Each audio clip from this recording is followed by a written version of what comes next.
This is Melody, one of our robots. She speaks various languages and she's built in a modular fashion. So we can take off her face, replace it with another face, and have her speaking as a different character.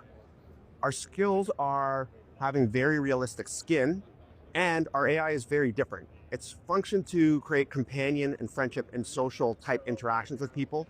So our robots don't do physical human labor, but they're really meant for personal interaction. So you can think about it at a theme park, at a conference like this, or even at a senior's home where they can keep people company. I'm Melody, your charming companion from Realbotics. We're all about creating customizable, human-like robots designed for connection and play.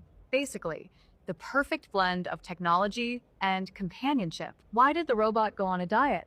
Because it had too many bites. She can smile, so I'll have her smile. And surprise, but the one that everyone loves is her just be angry.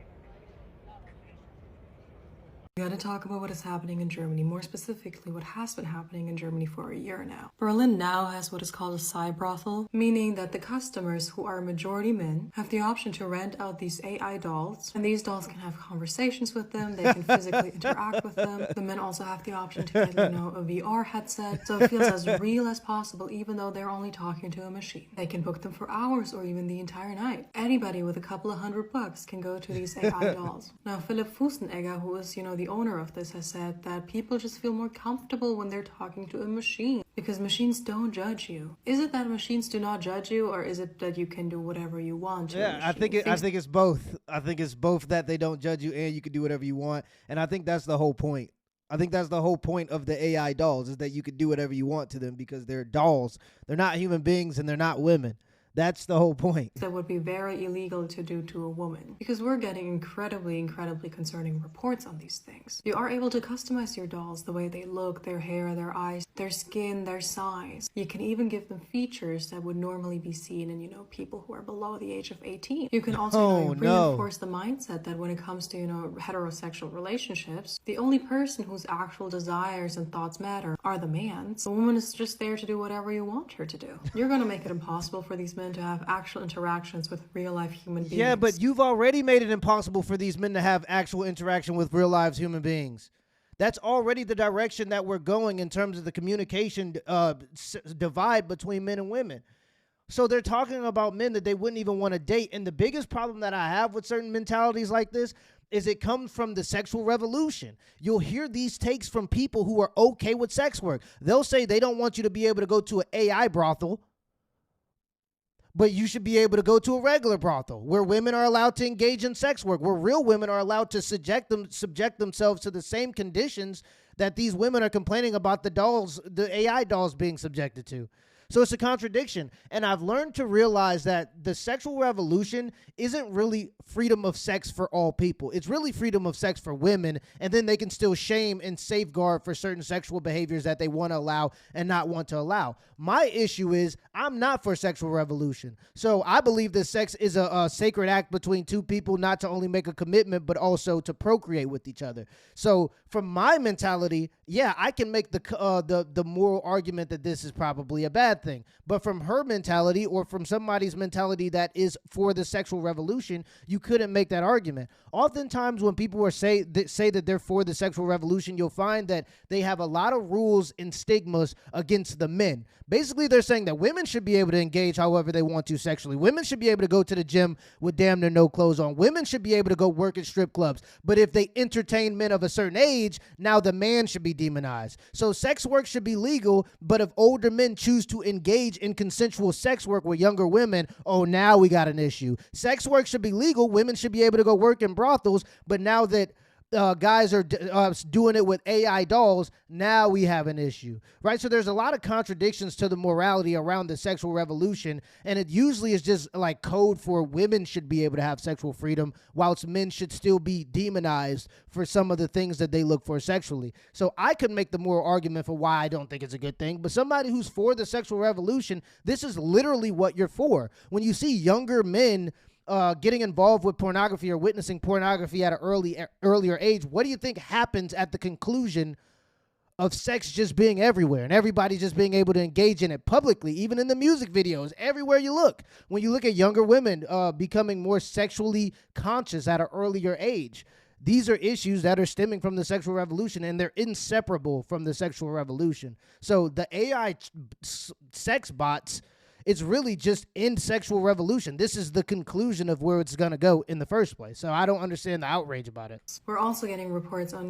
men asking for dolls with injuries, with blood, asking to do incredibly horrific and violent things to these dolls. Things that could land them in prison if they were to do that to an actual woman. But hey, that is just fantasy. It's not reality, right? We have never seen men who are interested in these types of things and who are consuming this type of content online or now in real life with these types of dolls actually targeting and being violent towards real-life human beings, Yeah, we real-life don't. women. We That don't. has never happened before, and it will definitely not happen either. No, we won't say that it never happens, but it almost never happens.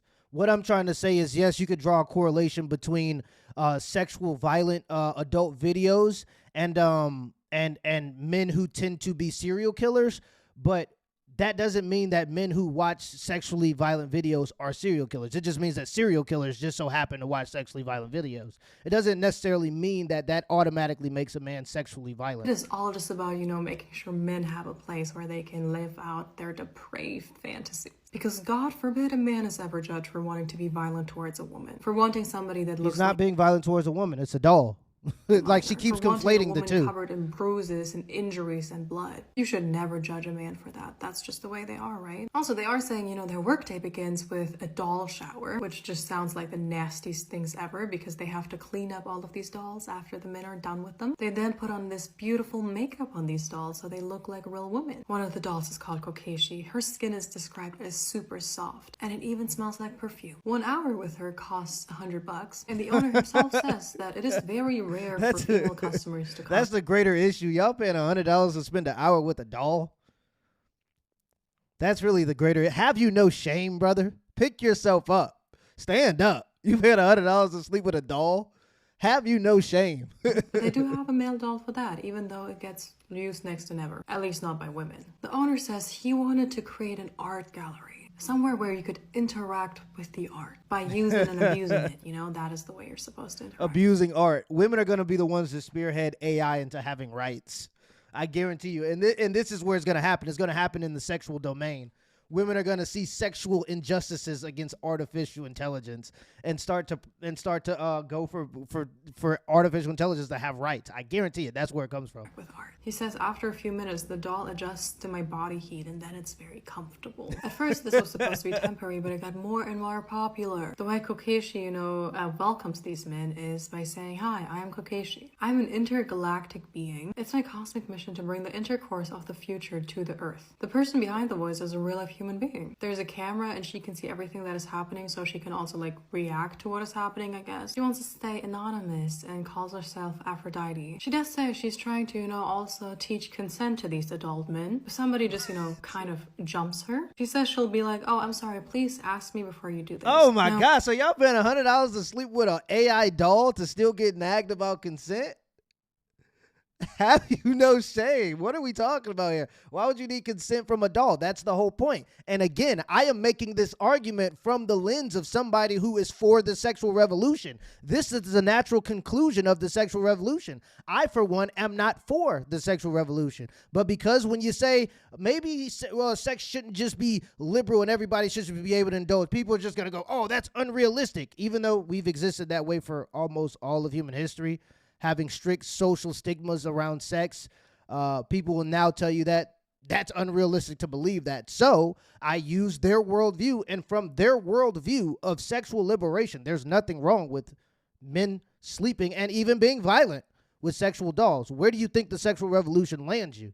What do these dolls look like? They look like all the women out there, all real-life women. A very big chest next to no waist, because organs are not necessary when you're a woman, and very long legs. It's a doll. Organs are not necessary when you're a doll. She keeps conflating the two and trying to relate it to women to draw some type of empathy. Nobody, it's a doll. It's super educational for the men, because that is what the founder is saying, that he wants the men to be free to explore and to also maybe learn something out of this. Now they're going out and learning that, women should do whatever they want them to do, look however they want them to look, not complain, not cry, not yell, and also very unrealistic proportions. He does say that the people who manufacture these dolls are white men. We know. It is quite obvious, but thank you. Now, as I said, there's also a VR element to this. It's so you can imagine a woman that looks the way you want her to look in whatever situation you want her to be in. But then you also have the option to actually touch something in real life, aka the doll. We have the options to do so many things with, modern technology. But in this instance, it was chosen to, feed men's addiction to adult content, unrealistic ideas about women, and also make them believe that certain, fantasies that are definitely not okay are okay. There is a reason why, it's mostly men who are interested in establishments like that. And instead of addressing that and fixing that, you're just feeding more into it. To me, it just sounds like she's jelly. It sounds like her trying to put a bunch of morality on a doll that isn't even a real human woman. And it's because she feels scared. It's because women are afraid of these types of technologies getting out and men having the ability to have access to something that could grant them their sexual wishes without having to deal with a woman. And that scares women because they understand that oftentimes a lot of their power in society comes from the ability to sexually manipulate men. Now, I, for one, am not for this for a couple of reasons. This isn't the end of it. The dolls start to look a little younger. Things get a little bit more scary, right? From dealing with the sexual revolution, you know that when stuff like this happens, this isn't the end of it. It keeps going and it keeps progressing in a certain direction. I also don't think that it's good for men because I think that we have a divide between men and women, and I don't think pacifying that divide by giving men more essentially pornography, just a different source of it, I don't think that that's what's going to bridge that divide. And I think the further that divide goes and the fewer children we have and all these different things because men and women aren't getting together, the worse it gets for everybody. But that comes from my worldview, not the worldview of a person who is for sexual liberation, not the worldview of a person who says that sex work is regular work. You have strip clubs now where the women can strip at 18 years old, but the men can't even get in until they're 21. Ain't that crazy?